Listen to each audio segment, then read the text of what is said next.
pleasure in handing you The this cheque. $8,000 cheque was presented to Captain Ken Hopper from the Maritime Museum by BHP's General Manager in Newcastle, Bill Farrens. The donation will pay for the Vagabond, a Sydney-based floating restaurant, to make the trip north to Newcastle. It'll provide dinner and lunch cruises during the regatta. Effort.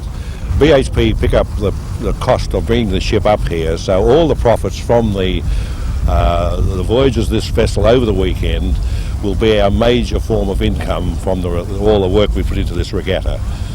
Do you think this year will be more successful than last year?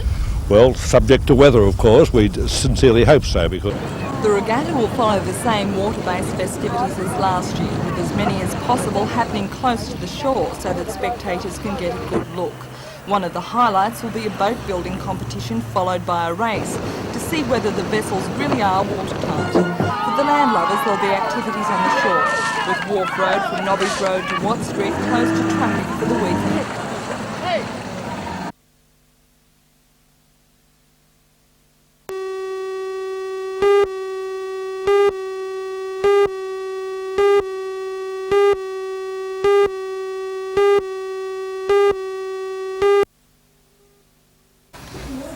For students who were sick of endless days of nothing to do but enjoy themselves and help mum and dad around the house, today was the day they'd been eagerly awaiting, the start of school for 1987.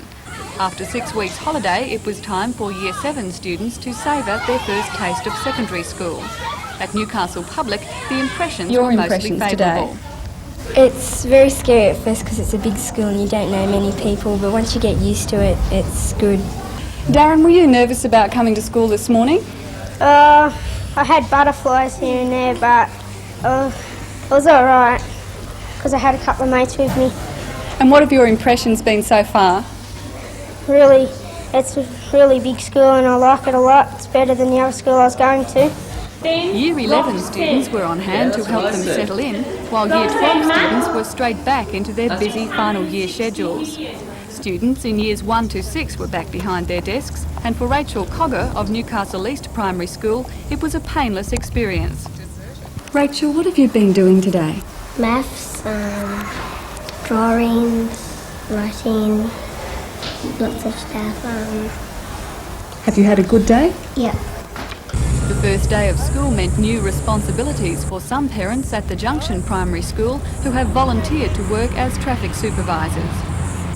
Kinder classes and Years 8, 9 and 10 are back at school tomorrow. Meanwhile in Maitland, the boys and girls high schools reopened today, still unsure of their official names. The Minister for Education, Rod Cavalier, is confident Maitland Boys High will be renamed Evatt and Maitland Girls High will be known as Maitland High, but local residents are not so sure. While the first co-educational classes began at both schools today, the Geographical Names Board has asked Maitland City Council to conduct a survey of ratepayers to gauge the town's reaction to the new names. Followed then down the outside by Stratus, but in the straight Hyperpower the leader. It's clear over Star Mix on the outside and further back Magna Force, but Hyperpower going away from them with 100 metres left to go, and Hyperpower. The residents on the northern edge of tranquil Lake Macquarie are upset because of a pungent smell emanating from rotting seaweed on the shore. The residents say the problem is not new, but that it is much worse this year than in the past. And for 81-year-old Frederick Edwards, who's lived at the lake for 40 years, that's certainly saying something. It's the worst ever, absolutely ever. The people 3 blocks back are smelling it. They've never smelled it before. Mr Edwards is not one to mince words, and today he called on the Lake Macquarie Council to bulldoze the weed away. The dozers should be brought in like they were 4 years ago, and the unemployed put on. And as a sarcastic comment, if the $38,000 they spent on consultants' wages on the cultural centre had been spent on this, it would have been a far better proposition. The State Pollution Control Commission says the smell problem at Lake Macquarie is largely the result of urban development in the area. They argue that 30 years ago the shore was sandy and seaweed was not a problem. Today the sedimentation caused by runoff from houses through stormwater drains and into the lake has led to excessive weed growth, and this in turn has caused the excessive smell. They've called on the Lake Macquarie Council to take several steps, including tighter control on housing developments around the lake. They say the Lake Council is looking in the right direction to solve the problem, but is a bit certainly slow there are in solutions, and we're working in association with the Lake Macquarie City Council to try and put controls into new subdivisions so that these problems don't occur in the future. But there is very little promise we can give for the people that have got the present problems in the older developed areas.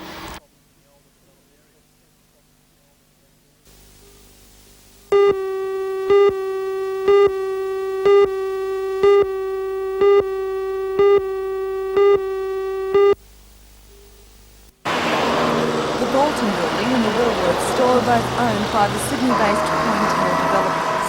The old family-owned building has been empty since Galton's relocated in September, and local retailers say that this is creating a disjointed and unsettling atmosphere in the shopping centre.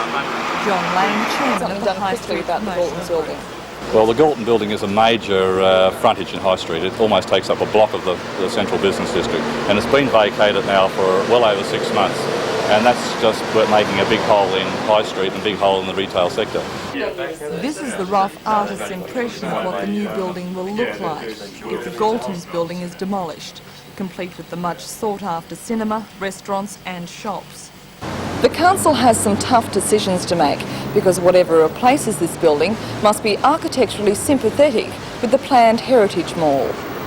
Although not in the designated mall area, the council wants the Galton site to retain the heritage theme. Well, we're particularly concerned to ensure that if we do consent to the demolition of the existing building, that the building that will replace that building conform with the heritage theme that we are trying to emphasise and strengthen in High Street, Maitland.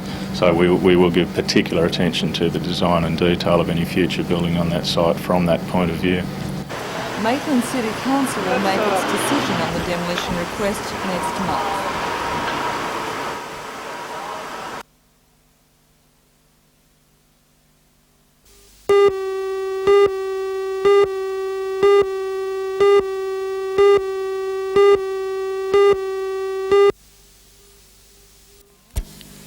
It's patients from the country areas that will benefit the most from the 16 new units.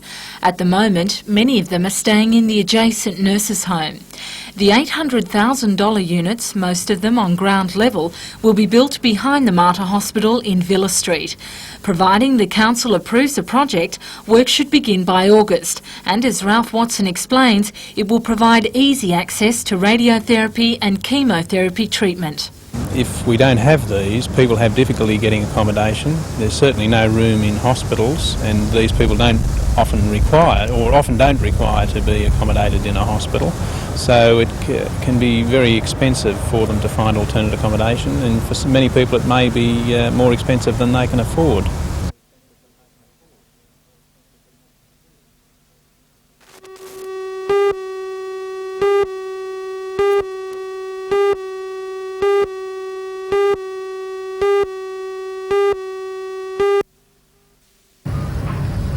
The 380 workers met, uncertain of their future and still reeling from yesterday's announcement by the Minister for Public Works, Laurie Brereton. The Minister slammed the unions and blamed the dockyard's demise on outdated and restrictive work practices. Talks yesterday involving the unions and Laurie Brereton broke down, with the Minister delivering an ultimatum: either abandon those restrictive work practices or the dockyard is finished. Last night and at today's meeting, union representatives and dockyard workers committed themselves to a fight to keep the dockyard open. They'll take their campaign to the New South Wales Labor Council and state members of Parliament.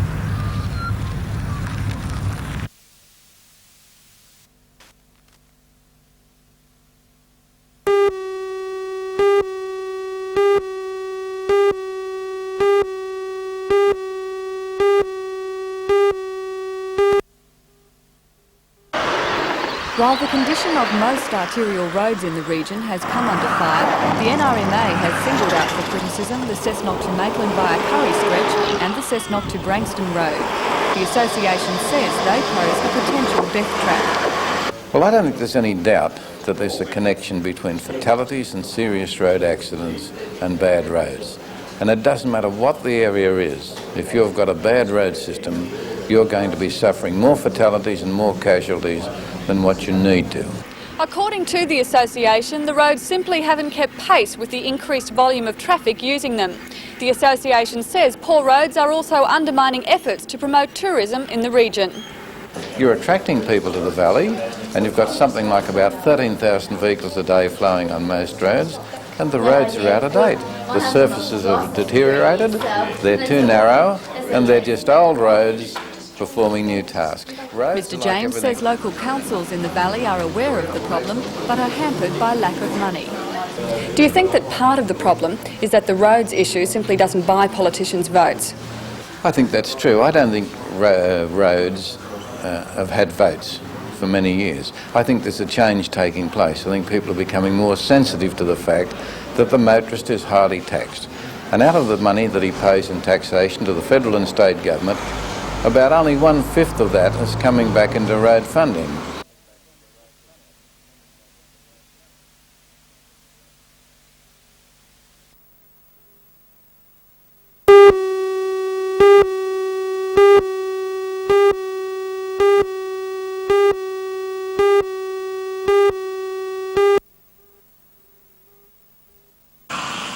Leighton Contractors has been appointed project manager to oversee the construction of the new 4-storey complex.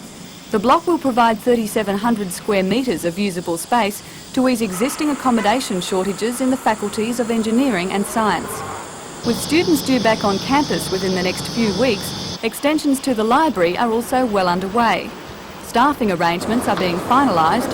2 vacant chairs were recently filled by Frank Clark, the new Professor of Accounting, and Frank Bates, who has taken up the position as Professor of Law. Meanwhile, the university's new Vice-Chancellor, Professor Keith Morgan, says enrolments appear to be up on previous years. He says he is still concerned about the confusion the new HSC system has generated.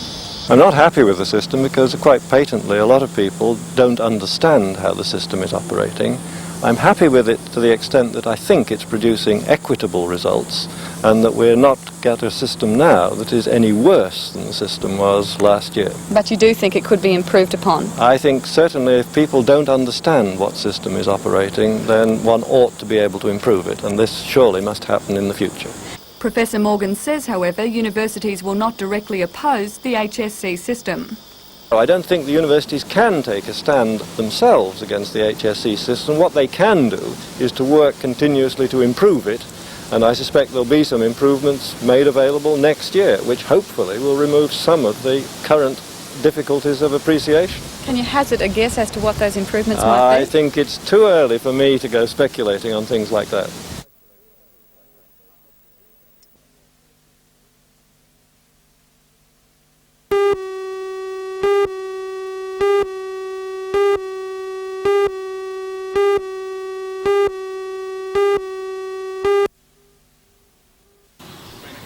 The new apartments represent a vast improvement in aged person accommodation in New South Wales, an improvement generated by intense lobbying from senior citizens groups.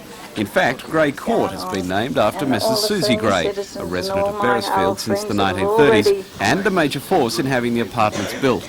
In opening the complex today, the Minister for Housing, Frank Walker, announced that in the 1986-87 financial year, 1,500 pensioner apartments will be built throughout the state at a cost of $57 million. As well as the apartments at Grey Court, similar accommodation is being built in Newcastle East, Jesmond, Gateshead, Hamilton, Mayfield, New Lambton and Merewether. And the Minister says, as far as 1987 is concerned, the building industry in the Hunter is looking healthy. The Hunter's already leading the way in the housing recovery at the moment. Our new land sale schemes worked for the first time in the Hunter. Again, a pioneering project which the Hunter proved that knows how to do things in housing. The rest of the state's now following suit. I think it'll be a good year, a lot of good signs. What about for first home buyers? Any indication from interest rates? Will there be any alleviation for first home buyers this year? Well, my prediction is sometime during this year interest rates must drop. How soon, of course, it's hard to judge, but certainly by the end of this year I think first home buyers will be smiling again.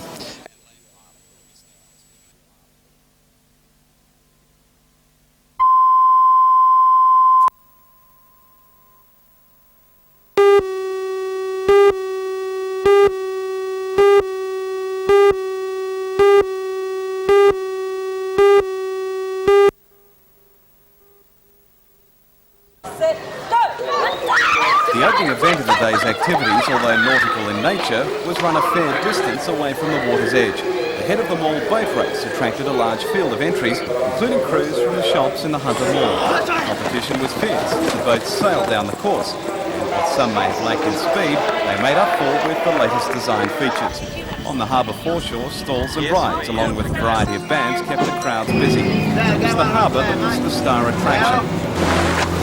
This morning, a fleet of ocean racing yachts from Lake Macquarie paraded into the harbour, pushed along by a fresh northeasterly breeze. As the HMAS Geelong remained at anchor in mid-channel, the luxury cruiser Vagabond Majestic treated its passengers to a pleasant cruise. The cruise was in aid of Telethon and raised about $1,500. On the smaller side of things, the 505 sped around their course, relishing the fresh winds and showing the style that's produced world champions.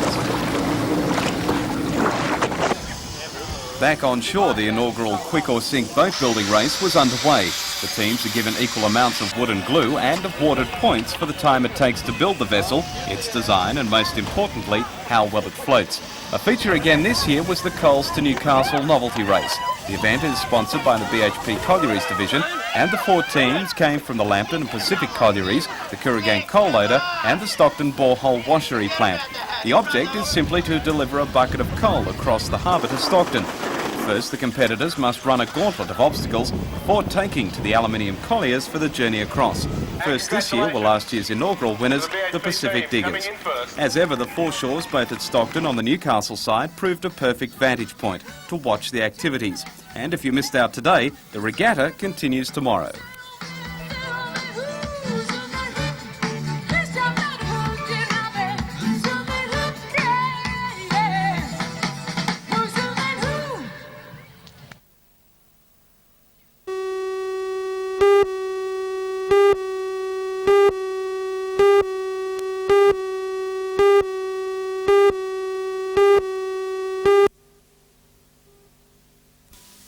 It was a proud Dennis Connor who hoisted the America's Cup high as he stepped from the aircraft back home in San Diego. And the locals could not have been happier to see him and that now much-loved cup. Now the question is, which city will host the next challenge? If they can have the America's Cup in Perth, surely we can have it in San Diego. But at least 4 other U.S. cities are bidding for it. There's cosmopolitan San Francisco, the sun-drenched city of Santa Monica, California, the island paradise of Honolulu, Hawaii, and Newport, Rhode Island, that held the cup for 132 years until Australia took it away in 1983. Paraphrasing Paul Hogan, if someone asks you what you know about San Diego, you can tell them that's where they've got the America's Cup. Good day, mate. This challenge, though, has set the big money pace for all America's Cups to come. Now that the America's Cup has become a media event, it will be scrutinized severely. And some of the facts that emerge may tell us it's no longer just a sport, but merely the public relations arm of big, big business. Already, Kevin Parry, head of Task Force 87, the syndicate that lost the America's Cup to the Stars and Stripes this week, has called for a $50 million effort for the next challenge and has asked, with a lot of popular support, for a 150% government research and development tax concession. Alan Bond, the hero of Australia who wrested the cup from the United States in 1983, has sold 2 of his 12-meter boats, including the one that beat the Americans to the Japanese. Along with the boats, Bond also sent the Japanese the technology that made his historic victory possible. Bond said it was a goodwill gesture on his part to bring a new country into the America's Cup. The fact that in return for that goodwill gesture, Bond received a nominal fee and the right for his brewery to sell beer to thirsty Japanese has given the phrase goodwill gesture a new dimension. Commercialism in the America's Cup is nothing new and not necessarily bad. Sir Thomas Lipton, one of the most popular challengers of all time, sold an awful lot of tea. And the French challenger, Baron Marcel Bic, inundated the United States with ballpoint pens. But now, the stakes are much higher. And as they escalate for the next offense, so does the politicking and the prancing egos of the syndicate leaders. There are more rumors every day, and truth is sometimes stretched like a spinnaker in a force 10 gale. On this weekend that the trophy left Perth to return to the United States, the America's Cup has never been so successful, nor popular, nor has it ever been afflicted with such severe growing pains and an identity crisis that may never be solved.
Put it that way. Yes, sir.